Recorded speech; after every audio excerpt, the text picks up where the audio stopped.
Video pembelajaran mengidentifikasi isi, struktur, dan aspek kebahasaan teks negosiasi. Saya Selvia Yunita SPD, nomor UKG 2015 02923862, LP3 Universitas Negeri Padang, PPG dalam jabatan kategori 1 gelombang 2, tahun 2022-2023.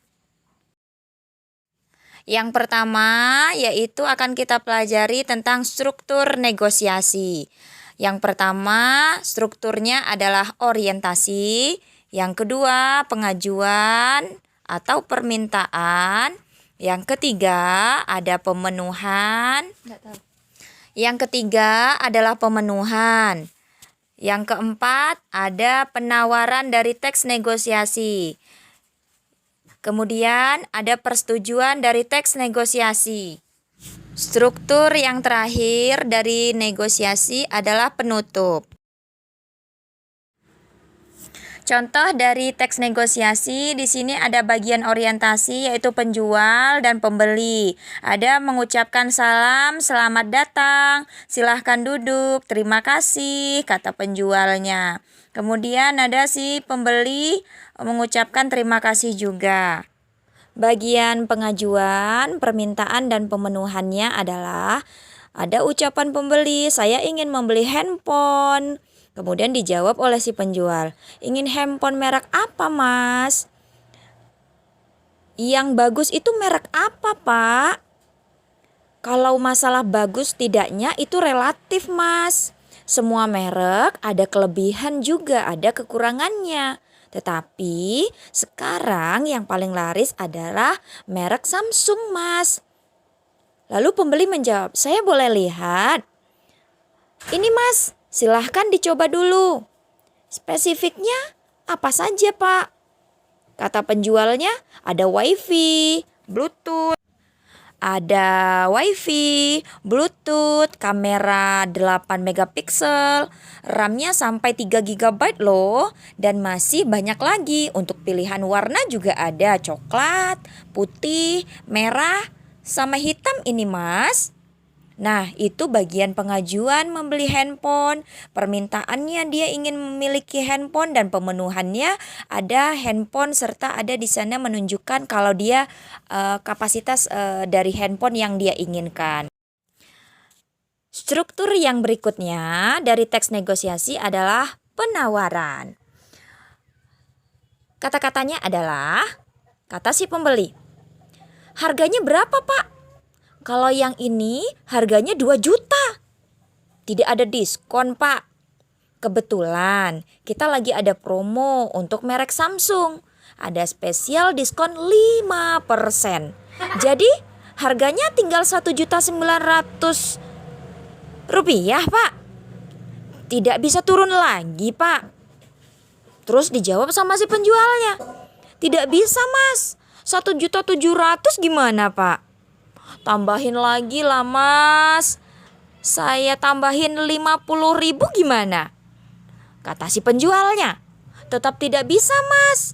Begini saja, saya kasih 1.800.000 rupiah. Itu sudah turun banyak loh. Nggak bisa ditambahin lagi diskonnya. Nggak bisa mas. Nanti kalau ditambahin terus bos saya marah.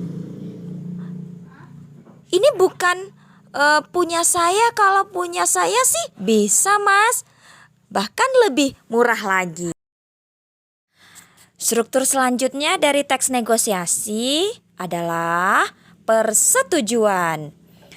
Pembeli, ya sudah saya setuju 1.800.000 rupiah. Dijawab oleh si penjual, saya buatkan notanya dulu ya mas. Iya. Ini notanya mas, silahkan tanda tangan di sini. Ini juga ada garansinya 1 tahun.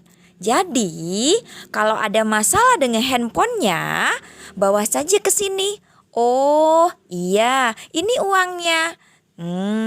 Setelah terjadi persetujuan di sana, akhirnya negosiasi tersebut mengucapkan kata penutup. Terima kasih. Saya pakai langsung saja ya, Pak. Oh, iya. Silahkan. Setelah kita mempelajari struktur dari teks negosiasi, saatnya kita akan mempelajari aspek kebahasaan dari teks negosiasi. Yang pertama adalah partisipan atau pronomina. Di nama lain lagi adalah kata ganti. Yang kedua ada kalimat langsung. Yang ketiga kalimat deklaratif. Yang keempat kalimat interrogatif. Yang kelima kalimat persuasif. Yang keenam adalah tuturan pasangan. Contohnya dari aspek kebahasaan yang pertama adalah pronomina atau kata ganti. Pronomina adalah kata ganti orang. Hal ini sering digunakan dalam teks negosiasi berbentuk dialog. Berikut contohnya. Selamat pagi. Mau cari pakaian jenis apa, Bu? Dijawab oleh si pembeli. Saya mencari pakaian seragam untuk anak sekolah. Apakah ada? Ini merupakan kata gantinya yaitu bu. Kata bu merupakan kata pronomina atau kata ganti orang. Kemudian ada kata saya. Aspek kebahasaan yang kedua adalah kalimat langsung. Dalam teks berbentuk dialog, hampir seluruh teks negosiasi berbentuk kalimat langsung. Kalimat langsung itu adalah kalimat yang disampaikan langsung oleh penuturnya melalui dialog. Umumnya ditandai dengan tanda kutip. Contohnya di sini adalah tanda petik sebelum kata permisi. Permisi, di sini jual tas juga. Tanda tanya, kemudian ada tanda petik. Di situ menunjukkan kalimat langsung. Ada contohnya bisa dilihat juga di sana. Untuk tas ransel yang ini berapa ya? Ada juga tanda petik di sana. Lanjut, contoh aspek kebahasaan yang ketiga adalah kalimat deklaratif dan kalimat interrogatif. Kalimat pernyataan yang menyatakan suatu informasi atau berita dikenal dengan kalimat deklaratif. Adapun kalimat interrogatif merupakan kalimat yang menanyakan sesuatu. Contoh yang kalimat deklaratif dan kalimat interrogatif dalam teks negosiasi adalah sebagai berikut. Pak, saya mau mencari sayur bayam. Ada? Itu merupakan contoh kalimat interrogatif. Nah, dijawab oleh si penjual. Tentu ada, Bu. Silahkan. Bayamnya baru datang dari Bandung, Bu. Menginformasikan berarti contoh kalimat deklaratif. Aspek kebahasaan yang keempat adalah kalimat persuasif. Kalimat persuasif merupakan kalimat yang bertujuan membujuk, menarik perhatian, atau mempengaruhi sesuatu. Contoh, harga mangga ini kok mahal sekali, Bang?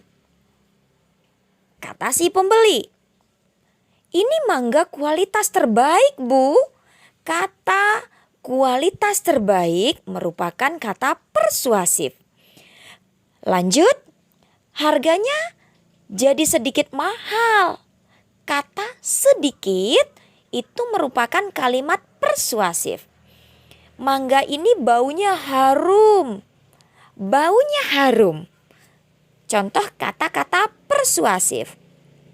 Rasanya sangat manis. Sangat manis. Kalimat persuasif. Dagingnya tebal dan lembut. Contoh kata-kata persuasif. Lebih menarik lagi. Saya jamin, Bu, tidak akan kecewa jika membelinya. Paham apa kalimat persuasif? Masih lanjut kita ya berkaitan dengan aspek kebahasaan dari teks negosiasi. Dengan kalimat persuasif tadi sudah. Kemudian ada tuturan pasangan. Nah, kalimat atau tuturan antara pertanyaan pihak 1 dan pihak 2.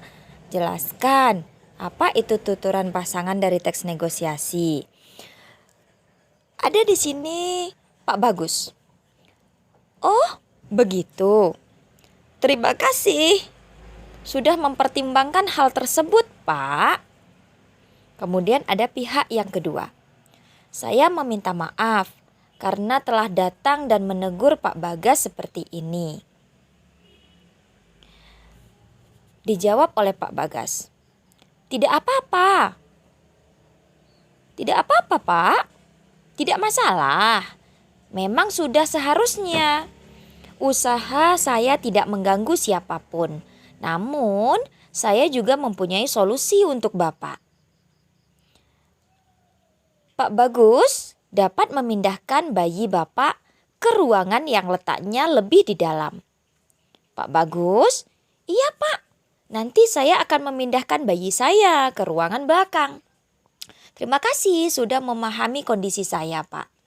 Tuturan pasangan di sini adalah Pak Bagus mengungkapkan sesuatu hal kalau dia ingin berterima kasih atau dia ingin mengajukan permohonan untuk mempertimbangkan. Namun dia meminta maaf kepada Pak Bagas. Meminta maaf dari Pak Bagus diterima oleh Pak Bagas. Tidak apa-apa, tidak masalah. Berarti pasangan tuturannya adalah meminta maaf dan memberi maaf.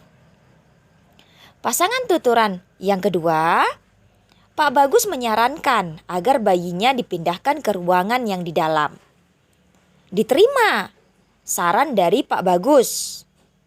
Dia akan memindahkan bayinya ke ruangan belakang agar tidak terganggu oleh suara-suara. Saatnya saya ucapkan terima kasih. Semoga bermanfaat ya.